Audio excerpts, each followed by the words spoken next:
Now, here's a mother and daughter who between them lost 5 stone in just 12 weeks after being, would you believe, hypnotised into believing that they had a gastric band fitted. Yeah, they had an op. But they hadn't, of course. Mum Kerry and daughter Amy join me now along with Dr Hilary. Congratulations on losing the weight. Absolutely amazing.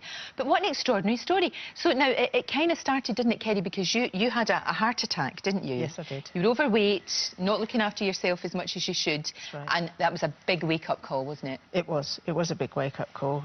At the age that I was, and with the family and the grandchildren, I knew that something had to be done. No, absolutely. What age are you just now? 51. 51. You're but a mere stripling. Same age we are. So you knew that you had to do something. Yes. And had you heard about this whole hypnotist thing? How would you find out about it? I knew that gastric band hypnotherapy was about. Right. So my friend had given up smoking and she was hypnotised. Ah, right. So because it had worked for her doing the smoking, I contacted the hypnotherapist for the gastric band. And we went from there. Because did you not fancy going down the road of an operation? Because it's a big deal, you know, and nobody should do that lightly. Couldn't afford £8,500. Ah, there is always that, isn't there? Because that's the thing about this. I mean, it's not inexpensive, it's not cheap, but it's an awful lot cheaper than £8,500, for goodness sake. So, when did you decide to follow your mum, or was it something that you both talked about? Just after she had the heart attack that she mentioned to us that she was going for the hypnotherapy. Right. So I booked him for the week after that she had it done. Because you thought you wanted to do it too, because I know you'd been trying to lose weight, Amy, hadn't you? You'd been trying to lose weight, you'd done the whole kind of eating properly and exercising and all of that, and it just wasn't happening? Well, yeah, I'd lost 2 stone on my own, but then I got to sort of a plateau that I couldn't shift anything else. Oh, and that's really, really annoying. It happens an awful lot. So this whole process, you're obviously awake, kind of, but you're in you're in a trance, you're hypnotised. Are you aware of what he's saying to you? Yes. Yeah, totally. And is he talking you through as if you're having an operation?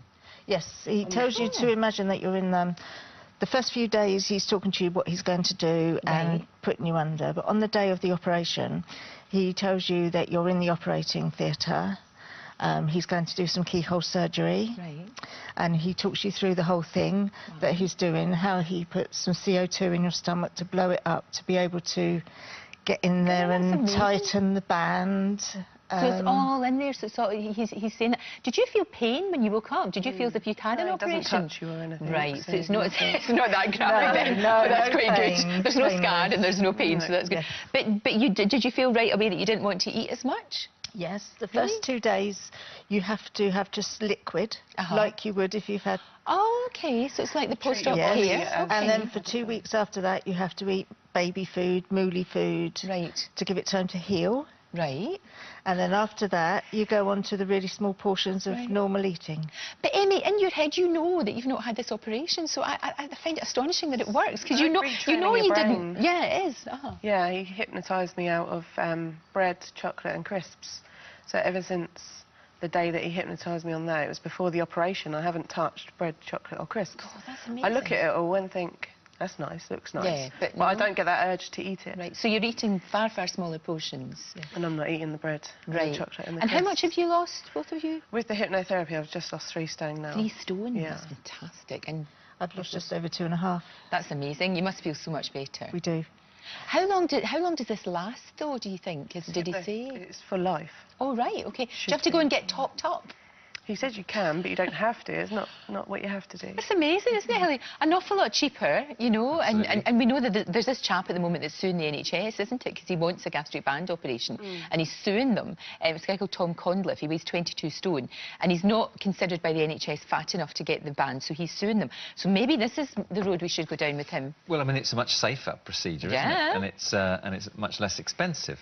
And the power of hypnotherapy should not be underestimated. I mean, we can treat addictions, we can treat, and this is an addiction with food anyway, but with the right technique and the right therapist, if you can get someone who's already motivated, because that's really important, someone has to be motivated in order for hypnotherapy to work. But if you get them for a few sessions, you can retrain the mind to believe that something's happened that drastically changes one's eating behaviour.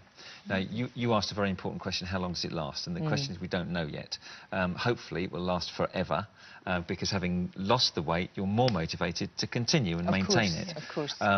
But we need to look at the long term, because it's only been done for this kind of problem in the recent past. So we need to look at that. But here we have two highly motivated, highly successful ladies who've lost weight and are still losing weight, and you've got a golf ball in your hand there, Kelly. Tell us about that. What's that for? The golf ball was given to us before we had the operation, to say that this is our stomach, and to think of our stomach as a golf ball. Oh, gotcha. And that's the size of your stomach from now on. Take it everywhere you go. And to to think that that is the portion of food that you should not be that makes have sense. any more than That's that a real good visual aid. Yes. I mean, in some parts of the world where we don't have general anaesthesia so often, in China, they can do operations, major operations under anaesthetic, under hypnotherapy, provided people have had the training. Exactly. It takes a long time to get that far, but it is possible. Do you know, it's brilliant. It's worked for you. Really pleased that it has. Just keep going. Keep going. Fantastic. Really lovely to meet you. Thank you so